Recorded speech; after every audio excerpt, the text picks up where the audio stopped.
Dan bukan ya itu tadi ya, yang seringkali salah kaprah adalah kita menjadikan masuk ke perguruan tinggi itu adalah tolak ukur kesuksesan gitu. Padahal setelahnya tuh jauh lebih panjang ya sih. Here we are, Young Entrepreneur Podcast. And now, let's get into it. Oke, halo Sobat Eagles, welcome back to Young Entrepreneur Podcast. Podcast dari Young Entrepreneur Academy, lembaga pendidikan entrepreneur untuk calon pengusaha muda Indonesia. Terima kasih sudah mampir ke channel kami, channel podcast untuk belajar bisnis bersama. Disajikan dengan obrolan santai dan insightful pastinya. Dan kali ini kita ada kesempatan nih buat ngobrol-ngobrol bareng sama dua orang yang bergelut di bidang bisnis. Bener gak sih? Pokoknya di sini ada Mas Edo dan juga Mas Lutfi. Oke, kita mau ngobrol apa sih? Tapi sebelum ngobrol sama Mas Edo sama Mas Lutfi, aku mau tanya-tanya kabar nih. Kan kita udah lama banget tidak bersua ya, teman-temanku. Dari Mas Edo kabarnya gimana, sehat ya? Alhamdulillah. Alhamdulillah aja. Oh ya, alhamdulillah sehat selalu. Bahagia, Mas? Nah itu bingung. Aduh kok bingung, jadi sedih aku. Itu gimana tuh? Tapi Mas, alhamdulillah makanan masih cukup lah. alhamdulillah. Uang masih ada ya, Mas ya? Ada. Hasil Baru juga awal bulan. Oh iya maaf. Itu maksudnya aku curhat. Oke, itu Mas Edo kabar baik ya, alhamdulillah ya Mas ya. Sekarang ada Mas Lutfi. Mas Lutfi gimana kabarnya? Alhamdulillah luar biasa. Allahu Akbar. Waduh. Allahu Akbar. Kayak ini ya. Acara-acara ini ya biasanya. Ala-ala kan. Oke, aku sebenarnya agak sedikit tegang di sini, Mas. Jadi kita harus apa nih, senam-senam dulu apa? Iya nih, ini kayak pertama kali loh kita berdua masuk podcast ya. Karena nggak ada orang lagi aja kan. Ini juga pertama kali. Dan ini podcastnya termasuk dadakan ya, karena baru hari ini direncanakan. Baru sekitar 2 menit yang lalu kalau nggak salah ya. Saya juga tadinya mau pulang jadi nggak bisa pulang. Ditahan ya, matanya putih ya. Langsung dicegat.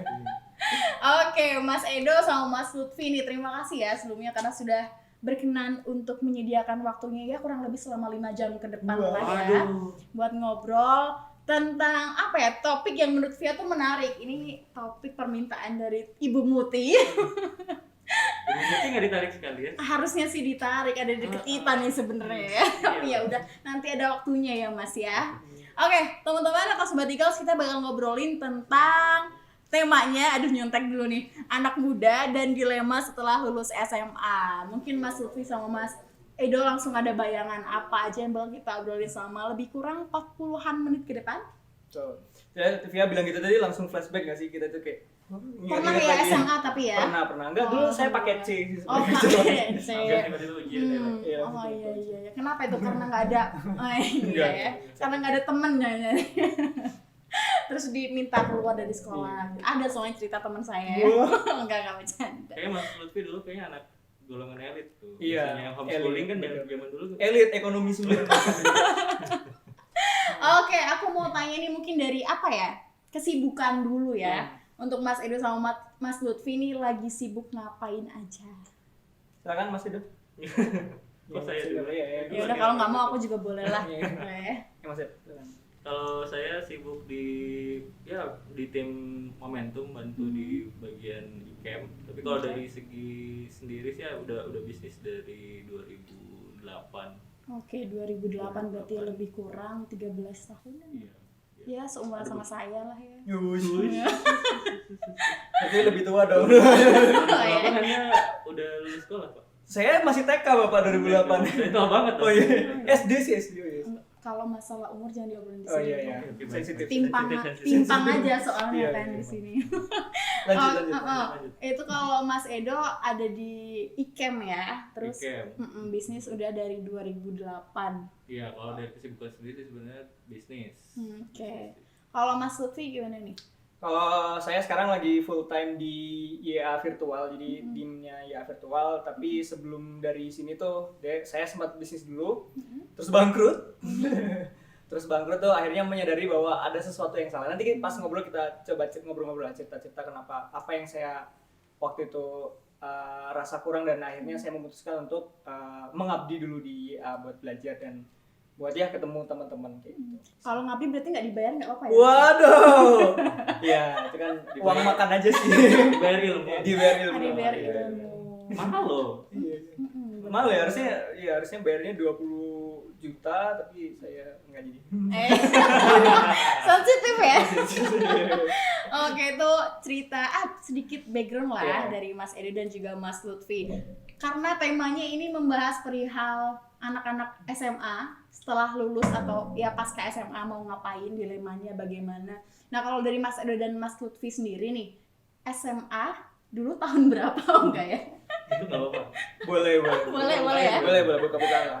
Oke, SMA berarti lulus tahun berapa Mas Edo? 2005. Tahun 2005, Waduh. aku masih 7 tahun. Waduh. Boleh lah. Iya benar. Oke, Mas. Kalau saya tuh 2015, berarti kita beda 10 tahun, Mas. Wah. Disebutin ya tetep Ini ya. beneran nih, Le? Beneran. Lu 2015 bukan karena mau bikin gue tua. Enggak. Gak apa-apa, tapi kalau masalah tampang masih menang Mas Edo. Pemain Enggak ya? fisik. Enggak bercanda loh. Lulus SMA Mas Edo tahun 2005, Mas 2015. Lutfi 2015. Nah, setelah SMA itu ngapain Mas? Sempet SPMB di Bentar-bentar Via Surabaya. nggak tahu SPMB. Iya, Oh, di apa PTN. ya? Beda Apa ya? ini soalnya. Apa sih sekarang? Sekarang apa? Apa kayak Kayak ujian mandiri. SBMPTN deh kalau Oh. sekarang. SBMPTN. SBMPTN yang Lebih panjang kayak tes gitu kan buat masuk kuliah. Buat masuk kuliah. SBMPTN. SBM, PTN. lebih panjang. Ada SNM, ada SBM. Kalau SNM itu yang pakai rapot, SBM itu yang tes. Oh, saya yang tes. Berarti Oh, yang tes, kita tes oke. masuk yang ramean gitu. Positif nggak Mas tes? Oh ya Allah. Lu jokesnya Gimana tuh Mas Edo? Iya. Cerita waktu SPMB. SPMB. SPMB. Heeh. Ya, Terus gimana tuh, Mas? ya, dulu kan juga kuliah tuh juga masih belum tahu kan kita mau lulus tuh mau ngapain gitu. Ya udah main, teman bilang udah ikutan ini aja ujian masuk. Terus ada beberapa jurusan kan kita dikasih itu beberapa referensi. Kayaknya kalau kamu sukanya komputer terus kayak gini udah masuknya teknik informatika. Oke. Terus kalau sukanya ini masuknya ke arsitek atau apa, ya udah semua diambil, dimasukin jadi pilihan. Oh, berarti Dulu Mas kan Edo tuh banyak hal yang disukain ya? nggak ngerti sih sebenarnya. Ngerti. Nggak kalau zaman sekarang nggak tahu, udah ada pengarahan dari SMA-nya kan. Kalau zaman saya dulu nggak ada. Jadi Kebanyakan. kayak, ya nggak ada guru yang ngarahin di BP-nya tuh, nggak ada yang ngarahin. Jadi kayak udah cobain aja nih, kayaknya ini paling gampang nih, paling banyak gajinya nih. Gitu. Waduh. Gitu kan. Iya, dulu iya. Tetap biasanya obrolannya prospeknya kayak ke gitu tuh. gaji Bener-bener. ya. Udah tuh, terus ikutan ujian di Surabaya waktu itu. SPMB itu ngambil di ITS, ngambil teknik informatika, terus keduanya ngambil di arsitektur ITB, tiganya di psikologinya UI. Waktu itu udah masuk ngambil, cuman waktu itu kan bapak juga lagi masa baru keluar kerja kan. Jadi pas ujiannya lulus, alhamdulillah tuh lulus, pilihannya tuh yang pertama jadinya, yang teknik informatika ITS. Cuma waktu itu ngaku sama bapak nggak lulus. Waduh. Oh, menarik nih. Kenapa tuh Mas? Ya karena waktu dihitung itu kan waktu itu juga kakak lagi kuliah kan. Oh. Jadi lagi kuliah juga. Jadi ketakutnya kalau saya juga masuk dan bapak kan lagi nggak ada kerjaan tuh waktu itu, belum bikin bisnis, belum ya baru awal kerja. Ya udah. Jadi ngakunya ke orang tua, bohongnya tuh nggak lulus gitu. Wow, apakah tidak ada perang batin di situ Mas?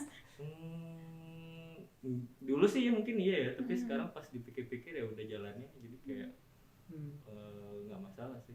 Justru alhamdulillah malahan dulu nggak ikutan. Itu kan Mas Edo kan sudah melewati masa itu ya. Mungkin buat Sobat Eagles yang di rumah masih, ya mungkin case-nya sama kayak Mas Edo. Menurut Mas, nanti dulu deh itu mah kita ke Mas Lutfi dulu ya. Sekarang ke Mas Lutfi dulu nih, boleh ceritain abis SMA tuh gimana tuh Mas? Nah ini ada satu cerita yang kayaknya bagi saya berkesan ya, karena kan memang saya dulu tuh dari SMA jualan gitu kan, tapi jurusannya IPA nih. Mungkin teman-teman sebagian ada yang punya case yang sama lah, merasa itu dirinya itu IPA atau IPS, tapi dalam hatinya itu beda gitu. Misalnya saya jurusannya IPA tapi hati saya itu kok suka belajarnya itu ekonomi, psikologi gitu-gitu. Nah akhirnya di suatu malam setelah sebelum dari SBMPTN itu saya galau banget nih ceritanya. Galau banget, terus akhirnya saya memutuskan, saking galaunya tuh saya nggak tahu mau nanya siapa, akhirnya saya tuh googling nih. jurusan buat anak setengah IPA setengah IPS. Oh iya. Akhirnya keluarnya teknik industri. Nah, akhirnya Oke. itulah yang saya pilih, teknik industri. Oke. Waktu itu IPS itu doang. iya, iya. Random banget ya sih. Lu malam-malam tuh terus karena bingung tuh yang lain mungkin salat tahajud gue tuh googling gitu. Wahyunya Iya, dari iya. Googling ya, dari Iya. Google ya. Pilihannya cuma satu doang. Pilihannya teknik industri sih yang paling sering muncul. Oh. Akhirnya memutuskanlah bismillah buat SBMPTN-nya didaftarin di teknik industri di semua tempat tuh. Jadi kayak kalau dulu kan 2 univ 3 pilihan jurusan kan. Jadi Oke. pertama itu ada Universitas Negeri di Malang, didaftarinnya teknik industri, terus teknik apa ya satunya, manufaktur, yang univ lainnya juga teknik industri juga gitu. Tapi alhamdulillah waktu itu keterima, cuman akhirnya memutuskan untuk pilih di universitas lain, universitas swasta yang karena bagi saya itu dia networkingnya lebih luas gitulah. Oke. Tapi jurusannya sama teknik industri. Oke. Kayak gitu sih. Oh, tapi mampu ya Mas itu ya di situ. Apanya? Justru itu. Gimana, Pilih Mas? alasan keduanya ya karena saya dapat beasiswa sih di situ. Oh, ya. Bidik misi. Alhamdulillah. Bidik misi. Ya. Alhamdulillah ya Mas saya dapat Ya, beasiswa. alhamdulillah. Ya terbantu banget sih. Saya tuh kayak sama mungkin case-nya sama Mas Edo kayak waktu itu kondisi orang tua lagi susah banget dan ngerasa kalau apa ya kayak sampai sumpah palapa gitu, sumpah palapa. Apa tuh gimana tuh Maksudnya maksudnya? sumpah kalau misalnya aku nggak kuliah pakai beasiswa atau biaya sendiri, aku nggak akan kuliah gitu supaya tidak memberatkan. Dan alhamdulillah Allah kasih jalan bisa kuliah, bisa merasakan bangku kuliah sampai lulus. Alhamdulillah. Ini menarik nih teman-teman karena di sini 2 narasumber kita tuh backgroundnya berbeda. Yang satu tadi sempet mau kuliah tapi nggak jadi ya Mas Edo ya. Sampai hari ini juga nggak ada. Iya. Nggak kuliah. Oh, iya. Oke, jadi bener-bener nggak ngerasain bangku kuliah yang kuliah di kelas banget ya Mas ya. Terus ada Mas Lutfi yang alhamdulillah sudah lulus dari salah satu universitas swasta di Malang. Malang. Nah, karena ada 2 narasumber kita yang dengan background yang berbeda ini makanya temanya kayaknya insya Allah cocok banget nih buat diobrolin nih. Biar kita tuh tahu persepsi dari seseorang yang lulus kuliah dan juga tidak mengalami tidak apa ya? Iya, tidak mencicipi Mencicipi ya bangku kuliahnya tuh nikmatnya gimana. banget ya. Nikmat. Nikmat ya. Oh, nikmat di awal-awal sih Pak. Bisa pakai alma mater gitu kan. Bangga dilihatin ya anak-anak rasanya SMA. ya. Pas skripsi bajunya udah nggak karuan Pak. Sobek Saya lagi mau skripsi loh. Oh, ada yang oh, iya. langsung Langsung moodnya gitu, langsung drop. Moodnya langsung drop. boleh Iya, ganti maaf. nggak MC-nya ya kan? Lanjut, Oke. lanjut. Nah, kalau dari aku mau tanya ke Mas Edo dulu ya Mas ya. Kalau Mas Edo kan tadi katanya sempat keterima tapi akhirnya memilih untuk tidak bilang ke orang tua kalau keterima karena satu dan lain hal, apalagi di bidang ekonominya ya. Nah, setelah itu apa sih yang Mas Edo lakuin? Dulu kan SPMB atau ujian itu kan dulu nggak bisa kayak sekarang ya. Kayak misalnya kita mau ngambil kuliah di universitas yang di Jawa Timur, kita harus ikutan istilahnya daerah sana gitu. Jadi waktu itu saya kan dari Batam terus pindah ke sana 6 bulanan gitu. Terus karena emang kondisinya lagi dapat kabar pas lagi itu bapak lagi nggak kerja, ya udah balik lagi ke Batam kerja juga. Jadi kerja terus berapa tahun ya, sempat kerja 2 tahun. Terus ikutan di YA juga itu 6 bulan. Dari YA akhirnya mutusin untuk ya udah full ngambil jalan untuk usaha dagang segala macam gitu. Berarti tadi memilih untuk tidak kuliah terus kerja selama 2 tahun, Iya. terus setelah kerja 2 tahun itu sekolah di EA. Iya, sekolah Oke, ya. selama 6 bulan Selama ya 6 reguler bulan. ya Mas ya.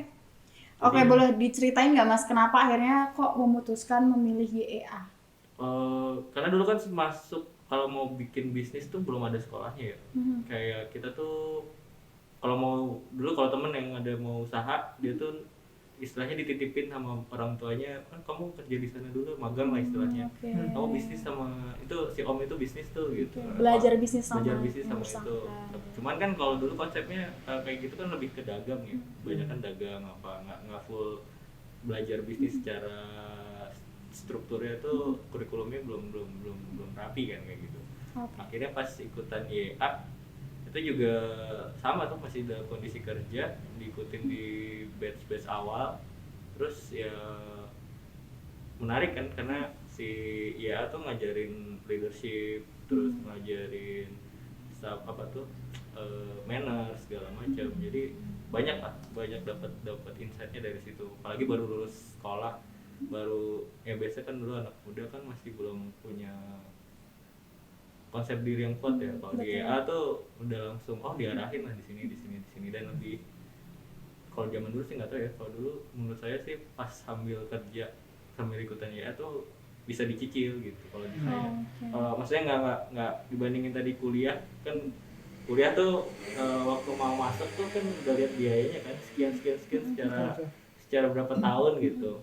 Kalau alhamdulillah Mas Lutfi dapat beasiswa kan. Kalau zaman saya dulu saya belum dapat akses untuk kayak beasiswa segala macam gitu. Belum Jadi, banyak kayak sekarang gitu ya. Iya, belum banyak kayak sekarang gitu. Jadi kayak menurut saya sih privilege anak zaman sekarang masih lebih banyak ya. Oke, setuju. Nah, Mas, itu pilihan ke YEA.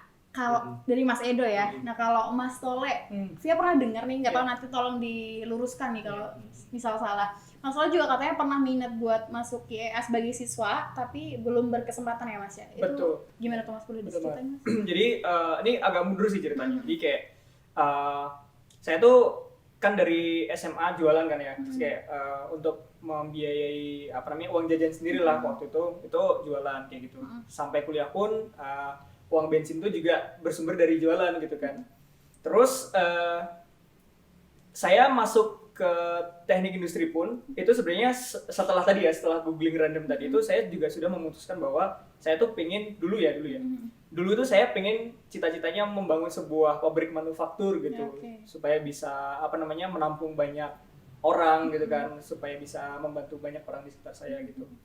Nah ternyata setelah belajar teknik industri, teknik industri itu lebih banyak ngobrolin tentang sistemasi gitu Mas. Jadi kayak ngobrolin tentang lean process, terus gimana caranya kita membuat cycle time itu jadi seefisien mungkin, seefektif mungkin gitu. Nah, sampai pada suatu titik di mana saya tuh akhirnya baca bukunya Mas J, The Power of Kepepet, dan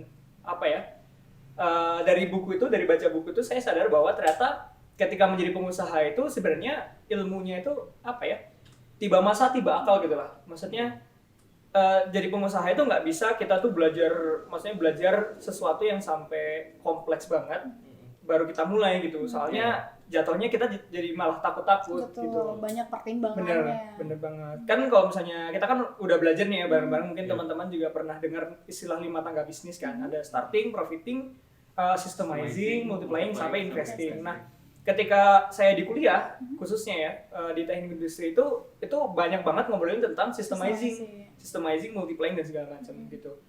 Jarang banget kita tuh ngebahas tentang gimana sih start bisnis gitu. Yang pada saat itu akhirnya saya tuh mencoba mempraktekkan ilmu systemizing itu di bisnis saya yang baru mulai. Jadi dulu tuh saya sempat di semester akhir semester 6 itu mulai bisnis Thai tea bareng teman saya gitu. Udah tuh diterapin semuanya tata letak layout dan sebagainya. Bener.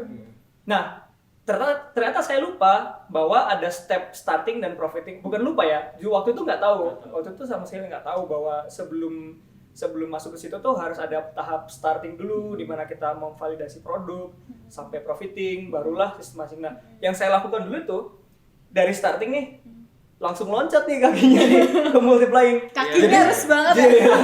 Jatuhnya kan duduk gitu kan. Jatuhnya sakit banget gitu. Nah, itu sih yang membuat akhirnya saya tuh waktu itu ingin banget belajar di YA karena YA ini setelah saya mempelajari memang lebih banyak fokus ke starting, which means dia lebih fokus ke hal-hal teknis yang diperlukan ketika kita awal banget memulai usaha gitu. Karena saya percaya juga setelah melihat di dan ikut belajar di sini, saya percaya juga memang as a personal itu juga harus ada 5 tangga bisnisnya gitu. Kita nggak bisa langsung lompat dan mengurusi systemizing kalau misalnya kita nggak ngerti tentang startingnya. Karena kalau misalnya kita bisnis nih langsung dari systemizing, ketika kita jatuh atau bangkrut tuh kita nggak ngerti lagi mulainya harus dari mana gitu. Itu hal utama yang membuat saya tuh waktu itu tertarik buat belajar di AI. Oke, itu menarik banget ya ceritanya. Kenapa akhirnya Mas Soleh kok minat ke YA? Tapi kan kita tahu nih Mas Edo, kenapa aku Tole dan kita Lutfi ya? Oh, apa-apa. Pengen Oke, aja, Mas soalnya Tole ini ya disclaimer ya. Jadi Disclaimer. saya tuh sebenarnya panggilan sehari-harinya Tole gitu. Jadi teman-teman boleh lah manggil Lutfi atau Tole. Soalnya udah merasa deket aja, iya. makanya Tole. Kadang-kadang Via itu juga panggilnya sayang. Jangan dibilang di Oh sini. iya, boleh. Jangan Boleh. dibilang di sini, nanti aja. Nah, aku mau tanya nih pendapat Mas Edo sama Mas Soleh. Kalau dia ini kan beda ya sama kalau misal kuliah. Mas Soleh kan juga pernah kuliah, dapat istilahnya ijazah, dapat ya gelar lah. Nah, kalau di EA ini kan nggak ada kayak sarjana bisnis atau apa gitu. Apakah tidak penting menurut Mas Edo dan juga Mas Soleh? Nggak tahu ya, kalau orang lain mungkin beda-beda. Kalau di saya sendiri, saya tuh lebih penting untuk ilmu, esensi ilmunya yang dipelajarin sama experience yang saya alamin. Mungkin ada yang orang-orang membutuhkan untuk gelarnya untuk alasan mereka pribadi. Kalau saya sih ya itu nggak salah juga ya. Kalau di saya sih lebih nggak dapat gelarnya juga nggak apa-apa gitu. Karena mau dapat gelar mau enggak, yang penting kan yang ilmunya sama experience yang saya dapetin itu nggak akan hilang gitu. Kalau mau dilabelin atau enggak kan, kalau ada pengakuan dari orang lain alhamdulillah, tapi kalau di kita kan ya itunya tetap stay di kita kan gitu. Oke, itu dari Mas Edo ya, selaku yang tidak mengenyam bangku kuliah. Kok kayak bahasa gitu? Yang lulus SMA langsung bisnis gitu lah ya. Salah ya aku. Yang lulus SMA langsung. Iya, sedih gitu ya. Sedih banget ya Allah. Nanti diedit kok sama editornya. Ini abis ini ada unicorn nih nanti. Editornya bakal Oke, maaf. Kita Biar bisa ini beralih ke Mas Lutfi Iya, atau betul. Mas Tole nih. Nah, kalau menurut Mas Tole gimana tuh? sejauh yang saya jalani sampai sejauh ini kan, berarti lulus kuliah itu berapa tahun ya? 2019, ya 2 tahunan lah ya. Saya lulus kuliah itu saya hampir sependapat sih sama sih. Terutama kalau misalnya teman-teman memang mau terjun langsung ke bisnisnya. Sekarang tuh bahkan sekarang tuh banyak apa ya, perusahaan-perusahaan itu yang udah nggak lihat ijazah lagi ya Mas ya. Iya benar. Lebih ke kayak lu tuh skill setnya tuh apa aja gitu. Kayak Google, Apple itu juga udah mulai bikin pendidikan private-nya dia sendiri gitu loh. Jadi yang sesuai kebutuhan industrinya mereka. Bener, karena yang kita lihat juga kan sekarang tuh kayak dunia industri ya, dunia industri maupun dunia bisnis maupun marketnya sekarang tuh dinamis banget ya sih, Maksudnya kayak semua tuh berubahnya tuh cepet banget gitu. Dan kalau misalnya kita itu menggunakan apa ya, gelar sarjana tadi kita itu sebenarnya ilmu-ilmu yang dipelajari itu sebenarnya adalah ilmu-ilmu yang kayaknya tuh udah out of date gitu nggak sih? Kayak yang udah beberapa tahun lalu atau ya buku-bukunya yang saya pakai itu bahkan masih tahun 1900-an gitu. Iya kan? 1990-an maksud saya. Ya iya nggak sih? Kayak, Betul. ya memang ada beberapa hal yang memang masih relevan sampai sekarang. Cuman biasanya sih hubungannya sama value bisnis apa. Betul. Tapi kalau udah ngomongin teknis itu rata-rata betul. jarang relevan. Udah nggak Beda relevan. zaman soalnya. Beda zaman, beda cara lah Betul. ya. Iya, dan belum ada sosmed. betul belum ada sosmed dan segala macam. Dan bahkan sekarang profesi dengan dengan dalam tanda kutip ya, dengan penghasilan yang lebih tinggi itu justru bahkan tidak ada kuliahnya ya Mas, kayak apa namanya, konten kreator gitu. Iya nggak sih? Baru dibikin kuliahnya setelah ada industrinya. bener. Udah kelihatan Biasanya ya. gitu, Baru biasanya dibikin gitu. itu biasanya. Betul. Pun juga kalau misalnya kita mau jadi pengusaha juga apa ya? Kalau misalnya memang kuliah itu bagi sebagian orang penting. Saya juga merasa bahwa saya tuh dapat banyak banget sih dari kuliah, dari connectivity dan segala macam. Tapi yang paling penting itu sebenarnya bukan kuliah atau nggak kuliahnya sih kalau menurut saya, atau punya sertifikat atau enggaknya gitu. Yang penting itu kita tuh bener-bener apa ya, memahami dan menjalankan value atau ilmu yang kita dapatkan gitu. Nggak cuman tahu doang atau di atas kertas doang nilainya. Sekarang banyak banget anak yang di rapornya bahasa Inggrisnya A tapi nggak bisa bahasa Inggris. Ya sih. Nggak bisa bahasa Inggris. Ya itu sih juga kayak itu salah satu contoh paling kecil mungkin yang dekat dengan kita, yang kayak bikin kita tuh ngerasa kayak oh iya ya, bukan masalah punya gelar atau punya gelar atau tidaknya, tapi gimana kita memang benar-benar menjalankan ilmu yang kita dapatkan itu gitu. Via juga sering dengar kalau kuliah tuh bukan masalah kamu dapat gelar, tapi perihal kamu bisa ngubah pola pikir atau memperbaiki pola pikir kamu apa enggak. Betul Dan sih. cara memperbaiki pola pikir kan banyak caranya ya, nggak harus kuliah di universitas, di perguruan tinggi. Kayak tadi Mas Edo kan nggak kuliah secara formal, tapi juga di EA diajarin masalah manner, diajarin masalah cara berpikir dan lain sebagainya kayak gitu ya. Nah, sekarang aku pengen tahu nih pandangan Mas Edo sama Mas Tole perihal, kan banyak ya teman-teman sekarang yang belum tahu mau kemana. Kayak Via nih, dulu tuh Via nggak tahu Via tuh pengen jadi apa. Via tuh suka, bahkan sampai sekarang sih sebenarnya. Via pengen jadi apa, sukanya apa, dan harus kemana. Via tuh nggak tahu, dan akhirnya Via decide kayaknya manajemen aja deh, karena manajemenku bisa di mana aja. Via mikirnya kayak gitu, dan walaupun Via nggak sampai sekritis ada beberapa temen yang kayak ngerasa salah jurusan, Via nggak ngerasa kayak gitu. Cuman ya itu tadi, kayak Via belum bisa menerapkan ilmu sebenarnya yang Via dapatkan di bangku kuliah gitu loh. Nah, mungkin di luar sana juga masih banyak teman-teman yang sama. Jadi asal pilih jurusan aja gitu, yang penting kuliah karena nggak tahu mau kemana. Nah, kalau menurut Mas Edo sama Mas Sol gimana tuh nanggepinnya? Mas Edo? Anda Oh ya.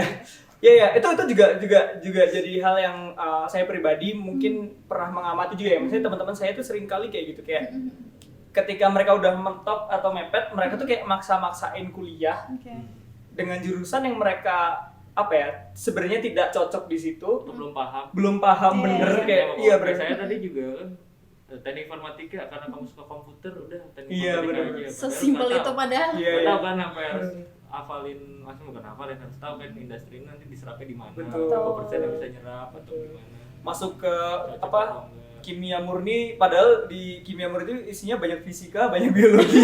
Lebih banyak fisika, biologi sama matematikanya daripada kimianya gitu kan. Nah, itu tuh kadang-kadang yang sering banget terjadi gitu, yang kayak setiap tahun tuh banyak sekali yang kayak gitu. Misalnya kayak mereka itu memilih jurusan hanya untuk dapat pengakuan sih. Itu yang menurut saya pribadi tuh jangan sampai sih kayak gitu.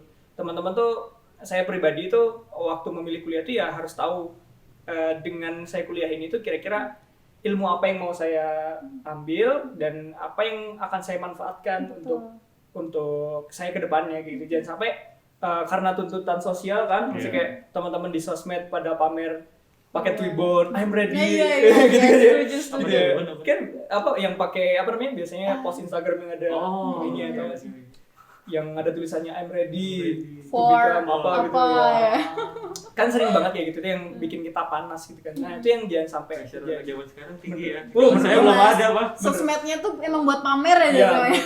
Kayak seolah-olah tuh lu tuh sukses, bisa dianggap sukses kalau misalnya masuk ke perguruan tinggi atau coba deh, kalau misalnya coba teman-teman cari data berapa jumlah lulusan SMA tahun ini dan berapa jumlah kursi yang tersedia untuk universitas negeri plus swasta, itu tuh perbandingannya tuh jauh banget gitu loh. Dan apakah itu nggak sebanding, itu bisa sampai mungkin less than 30% lah. Really? Iya, orang-orang yang bisa masuk ke perguruan tinggi negeri. Dan kira-kira 70% itu kemana gitu? Apakah mereka tidak sukses? Apakah mereka bodoh? Kan ya enggak juga kan. Maksudnya mereka pasti punya jalannya sendiri. Jadi dulu saya ngambil jatahnya orang. Oh iya. Diambil ya. Iya, bayangin. Nah itu nggak berkah sih. Bayangin ada anak yang pulang. Saya 2 kali loh. 2 tahun yang habis itu ikutan USM gitu. Wah, ini dia orang-orang kayak gini nih. Terus masuk, terus sama tuh udah masuk. Ngeliat biayanya waktu USM kan lumayan mahal dibanding biasa. Terus jadinya nggak dia ambil lagi. Lulus ya. Ini pada Udah ngambil jatah 2 orang. Iya, 2 orang loh. Bayangkan ada berapa orang. Kamu membunuh. Enggak sih. Saya nggak tahu dulu. Iya, tapi ya itu sih bener banget sih. Maksudnya kayak ya itu tadi ya, poinku adalah bukan berarti kalau misalnya teman-teman tuh nggak masuk perguruan tinggi yang kira-kira bonafit atau perguruan tinggi negeri ataupun dapat masuk ke sekolah-sekolah elit, itu bukan berarti teman-teman itu gagal. Maksudnya bukan berarti teman-teman itu bodoh atau tidak sukses gitu kan. Karena bahkan ya seperti yang Via tadi bilang kan, masih kayak banyak orang yang ternyata udah masuk, berapa persen yang dia tuh ngerasa salah jurusan gitu. Keluarnya lebih susah loh. Keluarnya lebih susah banget. Saya keluar duluan. Bener. Sebelum Iya. saya nggak yakin. Keluar masih membela diri dia, masih membela diri. Nggak mau disalahin. Lanjut Mas. Iya. Ya itu tadi sih kalau balik lagi poinku tadi adalah bayangin aja gitu. Coba aja cari berapa anak SMA yang lulus di Indonesia tahun ini dan bandingkan dengan jumlah kursi di perguruan tinggi swasta plus negeri yang ada di Indonesia. Itu perbandingannya jauh banget. 30%. Aku nggak ngerti angkanya ya, Yang jelas itu perbandingannya lumayan jauh dan bukan ya itu tadi ya. Yang seringkali salah kaprah adalah kita menjadikan masuk ke perguruan tinggi itu adalah tolak ukur kesuksesan gitu. Padahal enggak. Setelahnya tuh jauh lebih panjang ya sih. Dan bukan jalan satu-satunya sih. Betul. Setuju. Oke, itu dari Mas Lutfi atau Mas Tole. Kalau Mas Edo gimana, Mas? Apa tadi pertanyaan? Pendapatnya Mas Edo tentang teman-teman yang salah jurusan dan lain sebagainya. Kalau saya sih ngira nggak ada salah jurusan ya. Emang kayak perjalanannya orang harus ngelewatin itu aja kali ya. Kayak saya mungkin harus ngelewatin maksudnya sempet ujian dan masuk terus akhirnya nyampe di titik keputusan untuk nggak diambil. Itu juga kalau dulu saya suka keputusannya saya ngambil itu tuh karena dulu dapat wejangan dari almarhum bapak. Jadi ketika udah bilang ya sebenarnya sih bukan bilang ya, bohong karena nggak lulus terus minta pulang akhirnya ke Batam untuk bantuin bapak kerja segala macam. Bapak tuh cuma nanya, kamu yakin nih, soalnya jangan sampai kamu pulang bikin keputusan nanti kamu nyesel. Karena setiap keputusan yang kamu dapat, apa yang kamu bikin itu tuh harus dipertanggungjawabin sama diri kamu sendiri. Jadi nggak boleh nanti udah bikin satu keputusan kita nyalahin orang lain, nyalahin orang tua, nyalahin saya nggak lulus ujian nih, saya nggak lulus ini nih, karena saya nggak punya duit atau apa segala macam. Enggak, emang kita bikin keputusan tuh harus kita pertanggungjawabin dari waktu kita bikin keputusan. Jadi ketika udah keputusan itu saya ambil untuk nggak saya ambil, saya ngambil ini nggak nyesel sih. Jadi kayak mungkin kalau buat anak zaman sekarang ya itu maksudnya udah misalnya taruh lah ada orang yang ngalamin salah jurusan, dia mau tetap dilanjutin, ya udah tetap lanjutin, tapi strict to tanggung jawab putusan yang diambil, walaupun masalahnya nggak enak apa segala macam ya, karena yang bikin keputusan kita. Yang penting mempertanggungjawabkan keputusan yang diambil. Iya, diambil. konsekuensinya apa kan kita yang mengambil. Terus ya dari setiap keputusan itu kan kalau kita nyalahin orang lain konyol lah, kayaknya kan kita yang bikin keputusan gitu. Terus taruhlah dia juga mau keluar akhirnya nggak suka sama jurusannya, ya dia harus tahu konsekuensinya ini, dia harus tahu konsekuensinya uang kuliahnya harus hilang atau ada kekecewaan mungkin dari orang tuanya. Tapi kalau orang tuanya nggak masalah dan ngedukung support sistemnya segala macam ya nggak apa-apa sih. Soalnya di luar sana tuh bikin satu keputusan lainnya tuh pasti akan tergantung kitanya gitu. Setuju. Saya jadi ingat salah satu wejangan dari salah satu mentor.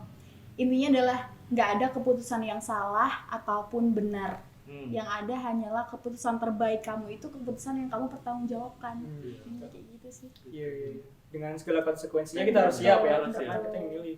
Dan setiap kita bikin keputusan tuh pasti nanti bikin kualitas diri kita makin bagus. Betul. Ya, mau keputusannya salah pun di saat itu mungkin kalau kita pikirin lagi keputusannya di berapa tahun ke depan, ternyata aku tuh bikin keputusannya salah ya gitu. Terus pas dilihat enggak kok, waktu itu tuh emang oke kok gitu. Iya. Bahkan kalau misalnya mungkin waktu itu kita nggak ngambil keputusan yang salah itu, kita nggak akan bisa nemu titik ini nggak sih? Iya sih. Betul. Dan Jalannya bakal beda. Indikatornya kalau kita bikin keputusan yang tepat, walaupun itu dulu salah, itu ketika kita disuruh ngulang lagi, kita akan bikin keputusan yang sama apa enggak? Kalau tetap bikin keputusan yang sama, berarti kita tuh udah di tahap yang nggak apa-apa sih, maksudnya nggak mau ngulang gitu. Iya. Gitu. Yang penting karena kalau diulang kan nggak akan sampai di titik kita yang sekarang. Iya.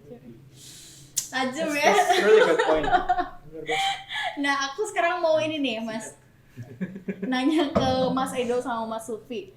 Mungkin masih banyak teman-teman di luar sana yang ngerasa salah jurusan atau masih bingung harus ngambil apa langkah setelah ini gitu.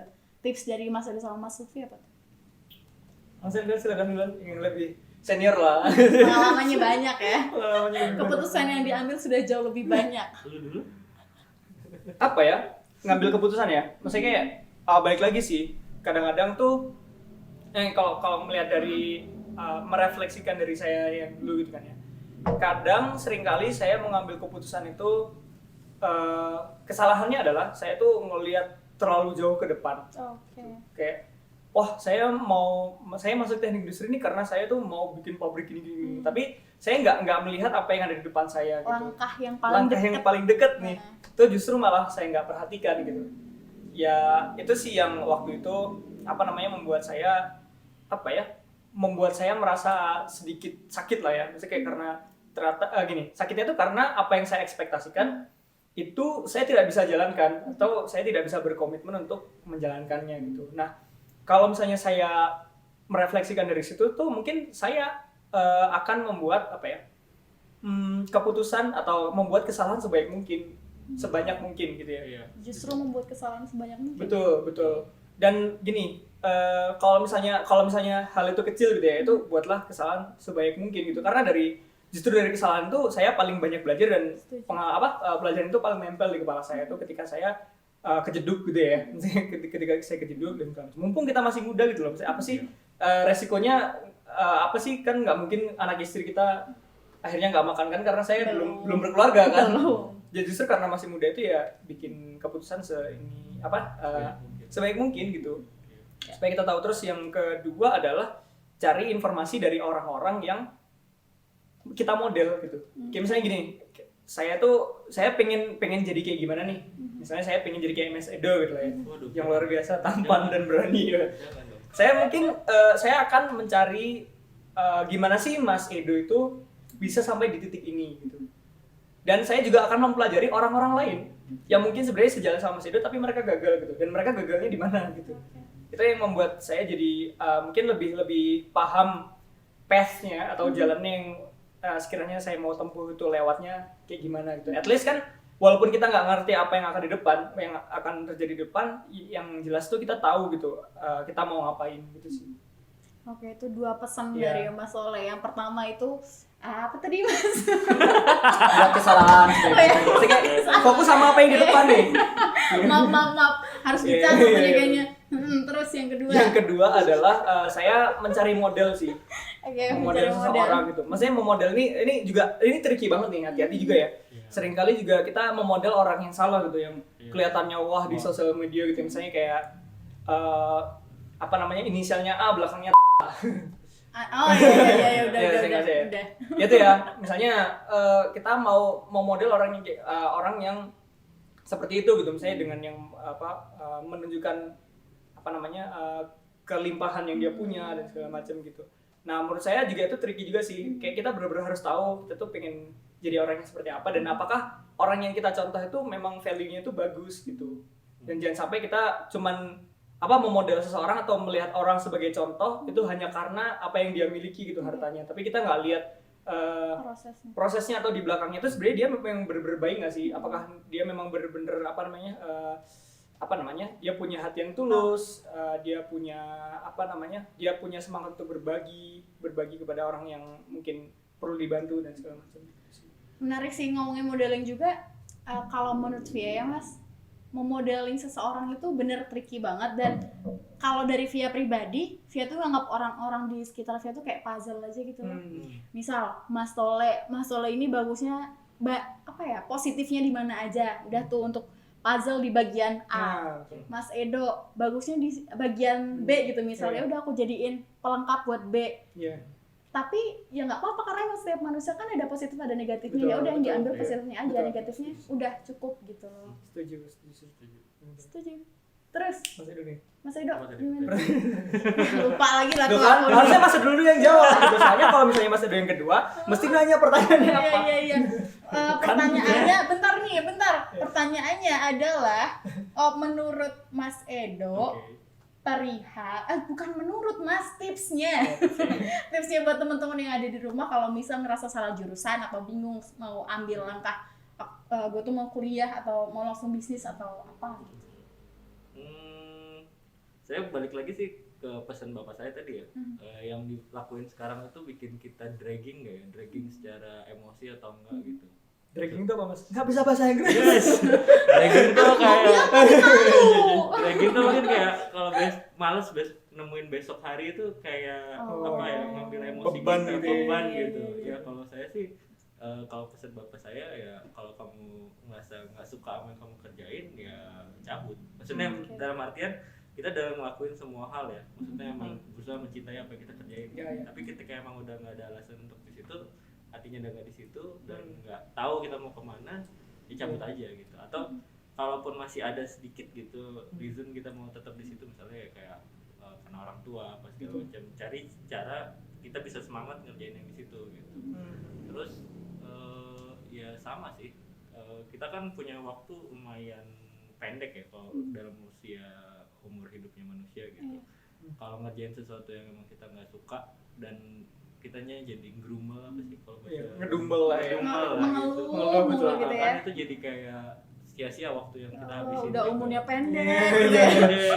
Ngedumel mulu, Ngedumel kasihan. Padahal kan sebenarnya bisa produktif kita ngerjain apapun yang kita, misalnya taunya Mas Tole suka jahit gitu, dia jadi mekanik apa di sekolah misalnya mekanik atau siapapun itu kan, ya sayang gitu waktu yang dipakai untuk ngedumel, padahal dia di situ juga bisa pakai itu untuk ngasah skillnya dia yang lebih dia jago di situ gitu. Jadi ya menurut saya sih waktunya terlalu ini ya, sayang kalau dihabisin cuma buat Untuk itu mengejar doang. hal yang bikin trouble Iya, apa sih? iya. Apa dragging emosinya Iya, kita, kerjain kerjaan yang emang kita mau gitu. Tapi bukan berarti passion ya, lebih ke kalau yang kerjaan yang kita kerjain sekarang atau lagi kuliah yang di sini belum nemuin, mungkin emang belum nemu aja. Oke.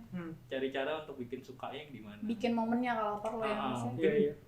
bikin sukanya mungkin karena dia di fakultas itu tuh banyak yang cantik. Wah, Bisa jadi Bisa semangat. sih, awalnya bisa Akhirnya loh. Bisa. Jadi kerjaannya selesai tuh, Iya. kuliahnya selesai karena ada motivasi. Iya. Tapi emang kalau nggak ada motivasinya lagi ya udah cabut aja. Oke, berarti mengerjakan sesuatu yang disukai, atau kalau enggak ya membuat hal yang dikerjakan itu disukai oleh kita Iya, gitu ya Mas ya. Tapi itu beda sama passion ya Mas ya. Iya sih. Kalau saya sih nggak terlalu suka sama kata passion ya. Maksudnya itu passion itu kan overrated ya. Jadi kayak overrated karena sesuatu yang konsepnya susah diukur gitu. Kalau saya sih, misalnya paling simpel, saya suka gambar dari kecil. Saya suka gambar, saya suka ngulik sesuatu, saya suka kalau ada masalah gimana cari problem solvingnya. Ya udah saya pelajarin apa yang menurut saya sukain di situ gitu. Dan jurusan-jurusan misalnya kayak tadinya mau teknik informatika, pasti saya juga mau nyari sesuatu yang hampir mirip-mirip sama passion saya di situ gitu. Kalau terus kayak di industri bisnis saya kan awalnya di IO itu sesimpel kayak habis atau kalau sekarang kan ada IO ya, kalau di A itu ada IO. Nah IO-nya saya itu dulu kan lama, sekitar 6 bulanan, 3 bulanan. Oh, gimana? Lama. Nah, di pelajaran IO-nya saya tuh dulu saya nemuin banyak hal yang padahal itu kan IO sesuatu yang bikin stres ya. Maksudnya Iya, betul. Katanya sih. sih. Dulu zaman saya tuh saya ngerjain IO tuh bisa nggak tidur 3 hari, tapi nggak tahu karena saya nemuin banyak hal baru, banyak hal yang bisa saya pelajarin ya saya kerjain aja semuanya. Jadi kayak bukan jadi penghambat, jadi kayak ya udah saya suka saya kerjain di situ. Terus habis itu nemuin ke desain. Di desain saya stresnya lebih banyak kan, deadline apa segala macam. Tapi itu karena ada sesuatu yang saya bisa reason untuk dikerjain ya saya kerjain gitu. Jadi menurut saya sih simpel itu. Jadi kayak jangan nunggu kita sukanya di mana ya. Ya sekarang nih kita lagi suka apa ya Belajar untuk apa. mencintai apa yang sudah dikerjakan. Kayak itu juga pesan dari Ibu Via. Ibu Via kan belum bisnis sih, masih dagang di bengkel ya, bengkel motor, dan tadinya tuh salon loh Mas. Oh gitu? Dari salon yang biasanya rambut, kulit apa, tiba-tiba ke bengkel. Itu kan pasti ada, nggak tahu ya perang batinnya kayak gimana Ibu. Tapi Ibu selalu bilang kayak, iya kita tuh harus belajar buat mencintai apa yang sedang kita kerjakan. Kalau enggak ya kita nggak bisa bertahan. Ini itu benar loh, itu lebih gampang sebenarnya. Iya. Dibanding kita nyari apa istilahnya, ya nyintain apa yang lagi kita kerjain itu lebih gampang dibanding kita berusaha untuk yang kita cintain ini bisa jadi duit atau jadi sesuatu. Maksudnya kayak kita terlalu sibuk untuk memikirkan apa yang kita cintai, tapi kita nggak kerja-kerja. Iya, itu. Seringkali kita ada jebakan gini loh. Ada jebakan ketika kita gini ya. Seringkali itu orang bilang kerjakan atau fokus di sesuatu yang kamu sukai gitu. Nah, sebenarnya pas saya tuh juga pernah mengalami kayak misalnya gini, saya tuh dari dulu tuh suka banget tentang bisnis gitu kan, misalnya kayak ngeliatin gimana caranya orang berbisnis, saya suka jualan, saya suka ketemu orang buat ini gitu. Tapi ternyata untuk mencapai sesuatu yang saya harapkan atau kondisi yang saya inginkan itu jauh lebih banyak hal yang saya tidak sukai yang harus saya kerjakan. Oke. Ya nggak sih? Ya nggak sih? Kayak kadang-kadang kita tuh terlalu terjebak dengan Mengejar yang kita cintai. mengerjakan yang kita suka, padahal ketika kita mengejar apa yang kita suka itu sebenarnya banyak rintangan-rintangan yang memang harus kita kerjakan gitu. Kalau misalnya rintangan-rintangan itu nggak kita kerjakan atau hal-hal yang kita benci itu nggak kita jalankan, ya kita nggak akan sampai ke titik itu gitu. Ya nggak Jadi sih? mau nggak mau kita harus Iya. mencintai hal yang tidak kita cintai itu juga ya. Iya, benar, kayak misalnya kita ya memang harus don't do what you love but do what useful for your dreams gitu loh. Maksudnya kayak kerjakan sesuatu yang memang bener-bener dibutuhkan untuk mencapai apa yang kamu pengenkan gitu. Dan kadang-kadang ketika kamu sudah pengen sesuatu atau yang kondisi yang kamu inginkan tuh banyak hal di balik itu yang sebenarnya kamu tuh nggak sukai gitu. Dan ketika orang terlalu fokus sama kayak aku harus mengerjakan apa yang aku sukai, dan kalau misalnya aku nggak suka dikit-dikit aku keluar gitu, itu ya nggak jadi gitu. Itu juga ini saya sambil mengingatkan diri saya sendiri ya. Saya mungkin sampai sekarang mungkin ada beberapa hal mental block ya, saya kayak mental block yang harus saya tangani karena memang ya kayak gitu. Misalnya belajar ngiklan tuh, saya melihat angka-angka, mungkin kebalikan sama Mas Edo ya. Kalau saya tuh kan lebih suka ngomong sama orang kayak gini atau ketemu sama orang gitu, lihat angka-angka itu. Tapi ketika saya mau mencapai apa yang saya inginkan, mau nggak mau saya harus melakukan itu gitu. Bukan karena suka nggak suka ya, karena memang itu harus dilewati. Ya berarti biar nggak dragging kayak yang tadi di mention sama Mas Edo, ya mau nggak mau kita belajar buat suka sama hal itu gitu. Bener dan tahu apa yang ada di balik itu gitu loh. Iya nggak sih, maksudnya kayak dragging paling itu efektif yang mana juga itu juga membantu sih. Misal kayak yang tadi dibilangin sama Mas Tole, bagian mana tuh ya? Saya kok jadi lupa. apa Bagian apa? Gue lagi dengerin ulang. bagian apa tuh? Pokoknya intinya kalau kita mau ngerjain sesuatu tuh kan kita harus berusaha untuk nyintain kan dari segala macam. Sebenarnya juga bukan cuma nyintain, tapi juga ngasih tahu, kita harus kenal sama diri kita tuh ini skill atau sesuatu yang lebih gampang kita eksekusi. Sebenarnya bukan berarti gak ada orang yang punya talenta untuk mengerjain sesuatu gitu. Kayak misalnya saya nggak jago di masak misalnya. Saya cuma butuh waktu lebih lama untuk masak dibanding orang lain. Sebenarnya bukan berarti kayak ini gue nggak bisa atau gue nggak suka nih ngerjain ini, sebenarnya bukan, tapi lebih ke ada skill set tertentu yang dikasih sama Allah gitu. Misalnya yang kita lebih cepat belajar ini. Oh iya betul.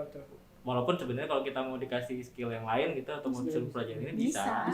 Tapi lebih lama aja. Usahanya perlu lebih gitu. Resource waktu kita kan terbatas gitu. Betul. Jadi kalau kita mau pelajarin itu jadi effortnya lebih banyak gitu. Kayak yang di buku Atomic Habits kan sih, kayak kita harus nemuin yang kayak apa namanya? Apa yang paling efektif buat kita dan pinter untuk kita pelajarin gitu. Karena kan resource kita waktu itu terbatas ya.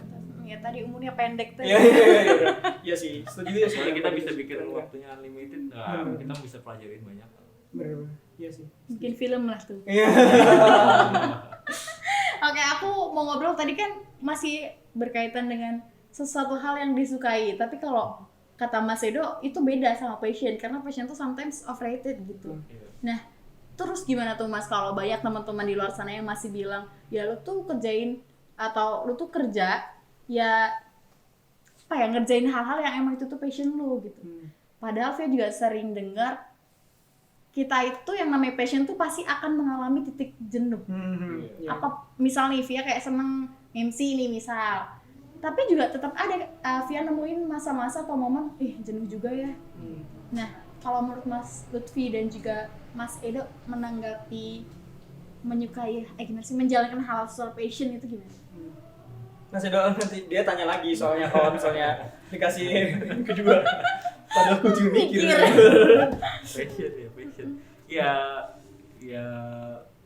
kalau saya selalu percaya nggak semua skill yang kita jago itu harus diduitin. Itu ada banyak sih indikator yang ini kayak bisa diduitin, tapi ada juga yang nggak perlu diduitin karena kalau kita udah ngeduitin sesuatu dari skill set kita atau sesuatu yang kita sukain, itu nanti esensi kita menyukai apa yang kita kerjain itu jadi berkurang gitu. Drive oleh uang gitu ya. Nah, jadi kita sempat sih kayak misalnya dulu ngerjain desain, udah masuk di industri desain tuh kan udah harus apa namanya bertoleransi sama value dari klien kan. Nah, kita punya idealis sukanya harusnya kayak gini, kita mau nggak mau harus ngikutin keinginan klien kan. Nah, sekali dua kali itu nggak masalah, tapi ketika itu berpuluh-puluh kali dan kita ngerasa kita harus ngorbanin sesuatu yang kita cintain kan, itu jadi kayak ya dapat duitnya lumayan, tapi kan jadi kayak reason kita nyukain skill apa yang kita kerjain itu jadi hilang kan. Jadi lama-lama jadi kayak tadinya kita punya istilahnya apa ya, sesuatu yang bikin kita senang, jadi kayak itu jadi biasa aja gitu. Ngalamin juga nggak? Iya. Kayak punya hobi nih, terus akhirnya kita duitin, terus pas diduitin jadi kayak kayak Udah ngeblur tuh aku semuanya jalan itu karena apa gitu. Terus jadi semuanya harus dikonversi jadi duit, dan itu kan juga nggak sehat ya. Kayak nggak semua hal tuh rezeki atau apapun tuh harus dikonversi jadi duit gitu. Kayak akhirnya sampai di satu titik saya mutusin misalnya kalau saya mau gambar, saya nggak mau jadiin komersil, jadi itu sesuatu yang memang harus saya kerjain kalau suka gitu. Karena Terus, suka aja. karena suka, jadi kayak ketika ada masalah, ada apa, ada exit untuk ngerjain dan nggak perlu dibayar, nggak perlu ada rongrongan dari industrinya atau apanya gitu. Jadi pelarian ya Mas. Misalnya mungkin Mbak Via suka MC, tadinya mungkin karena etik segala macam, tadinya kan awalnya suka kan, terus mau nge-MC yang sesuai dengan idealisnya akhirnya nggak nemu juga kan, itu juga kayak jadi ada titik yang bikin kitanya jadi minus malahan. Tadinya kita mau kerjain sesuatu karena kita seneng jadi plus, akhirnya malah dari kita jadi minus kan, jadi harus dikeluarin dengan cara yang lain. Maksudnya harus cari cara untuk kitanya suka tuh dengan cara lain. Harusnya kan kita harus suka dari yang kita kerjain tadi. PR buat nyari hal-hal yang disukain lain. Bener-bener. Gitu. Iya. Kalau saya pribadi tuh yang saya rasakan ya, saya ini juga pertanyaannya menarik sih untuk saya gali setelah dari sini ya. Tapi yang sejauh ini saya rasakan tuh selalu ada alasan kenapa saya tuh passionate mengerjakan sesuatu gitu. Misalnya kayak ada purpose-nya gitu lah gitu. Jadi yang sebenarnya bikin terbakar atau sebenarnya bikin semangat pas menjalani itu karena ada purpose di belakangnya gitu. Kayak misalnya saya waktu kuliah semangat banget ikut organisasi karena ada purpose-nya gitu. Karena ketika saya berorganisasi itu saya ketemu dengan teman, terus saya bertemu dengan banyak orang, ketemu orang baru, terus bisa bertukar pikiran. Itu yang bikin saya itu jadi kayak pleasure gitu. Ada satu kenikmatan yang saya rasakan dari situ gitu. Jadi sebenarnya bukan proses berorganisasinya yang saya bikin saya passionate, tapi purpose di belakangnya itu yang akhirnya membuat saya tuh merasa enjoy untuk menjalani hal-hal yang itu tadi gitu. Dan kadang-kadang mungkin ketika purpose-nya digeser nih, misalnya saya harus bertemu orang karena saya harus mencari uang gitu ya, mungkin karena si purpose-nya tadi itu nggak sejalan, akhirnya yang kita kerjakan tuh walaupun sebenarnya kita ahli di situ kok rasanya jadi kayak setengah hati gitu. Itu sih kalau saya pribadi ya. Tapi ini pertanyaan menarik sih, bakal digali lagi jawabannya. Iya. Berarti lebih ke purpose-nya ya. Iya, atau motivasinya, motivasi sebenarnya dari menjalankan hal itu gitu ya. Dan itu sebenarnya sederhana gitu, misalnya gini, kayak harus diakui aja gitu. Misalnya kayak ketika saya melakukan hal itu kenapa sih? Ya karena saya suka itu tadi kan, ngobrol sama orang, ada kayak mungkin mendapat apresiasi. Itu juga salah satu alasan atau sesuatu yang bisa dijadikan purpose gitu kan. Maksudnya kayak kamu misalnya kenapa sih kok kamu kadang-kadang gini? Kenapa sih anak yang paling pintar matematika itu suka matematika? Kenapa coba? Enggak ya. Kemungkinan besar nih ya. Setelah sempat kan ngobrol sama Mas Anggi sama Ko Lunglung tuh tentang basic programming. Kemungkinan besar ketika dia kecil dan dia berhasil mengerjakan soal matematika, dia dipuji sama orang tuanya tuh. Jadi itu yang tertanam di kepalanya gitu. Dapat rewardnya adalah pujian itu. Makanya dia selalu semangat untuk belajar matematika. Mungkin orang lain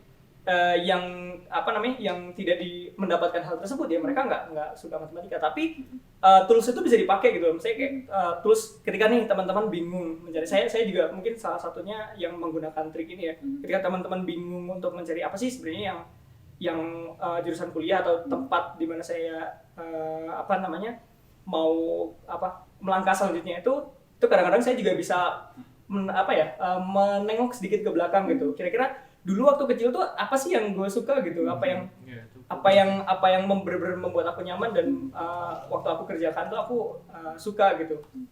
Itu juga salah satunya. Dan baik lagi sih sebenarnya along the way kita berjalan pas kita kuliah itu juga sebenarnya kita lagi mengumpulkan experience baru dan reason baru gitu. Dan ada kemungkinan ketika mungkin kita salah jurusan, bahkan reason kita bakal makin kuat di situ, atau kita bahkan menemukan purpose atau reason baru di tempat yang kita sama sekali nggak duga. Seperti itu sih. Luar biasa. Teman. Apa sih? Oke, kayaknya ini udah lumayan makan waktu ya Mas ya kita ya. Tapi Via pribadi masih tertarik banget sih buat ngobrolin passion dan embel-embelnya tadi. Khusus mungkin sama Pak. Wah, enggak lah. Boleh nanti kita obrolin bareng di belakang ini ya Mas ya.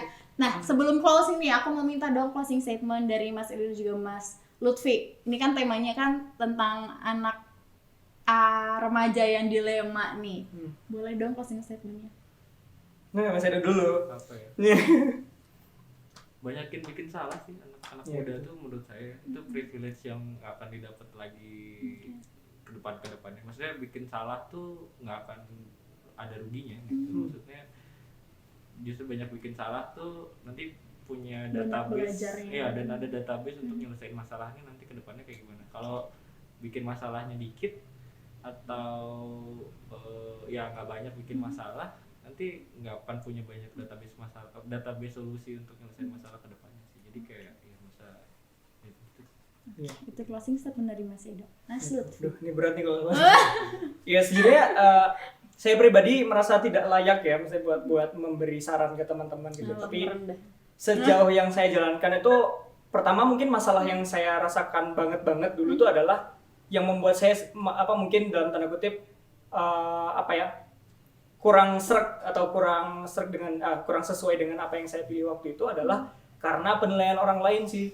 Jadi kayak kita terlalu berfokus sama kayak kok teman-teman pada masuk negeri kok saya nggak masuk negeri sendiri, atau teman-teman kok milih jadi misalnya mungkin profesi-profesi tertentu yang mereka sesuai dengan keinginannya mereka gitu, yang akhirnya pada akhirnya kita jadi membanding-bandingkan diri gitu. Padahal ketika mereka masuk kuliah dengan jurusan yang mereka pinginkan itu belum bisa dibilang sukses loh. Maksudnya masih panjang banget gitu. Dan saya setuju sama Mas Edo, banyakin diverse experience karena kita nggak bakal tahu apa yang useful atau apa yang akan menghasilkan atau berguna nanti ya waktu kita 5 tahun atau 10 tahun lagi gitu. Yang jelas semakin kita fleksibel, semakin kita curious terhadap apa yang ada di sekitar kita, ya insya Allah mungkin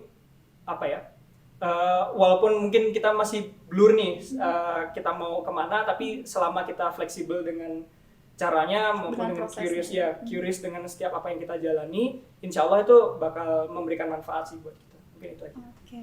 Itu dia closing statement dari Mas Lutfi. Kalau tadi Mas Edo, intinya kita waktu masih muda nih banyak-banyakin bikin kesalahan, karena dari kesalahan itu kita punya banyak database sehingga kita bisa ngambil satu kesimpulan yang paling terbaik atau paling tepat untuk masalah tersebut.